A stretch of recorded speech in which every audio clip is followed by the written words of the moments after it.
في بعض الناس بيقدموا فطير اسمه فطير الملاك، يقدموه باسم ربنا واسم الملاك للآخرين. الفطير ده ما أسهل عمله، لكن هذا العمل بالحب الذي يقدم لله يباركه الملاك بنفسه.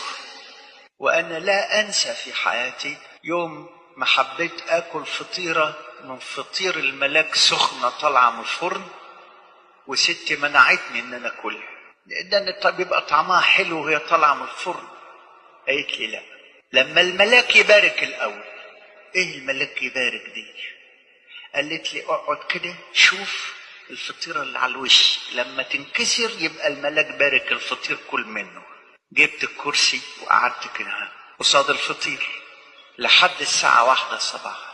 لقيت الفطير فطيرة على شكل صليب من فوق اتكسرت لوحدها. جريت عليه وقلت لها الفطير، الملاك كسر الفطير. زغرطت وخدت الفطير قبل ما جه الصبح كانت توزع على الناس كلها. ما عملتوش عشان هي تاكله، لكن عشان الملاك يبارك لها ويبارك فيه، والناس تاكل من اللي الملاك باركه مش من اللي هي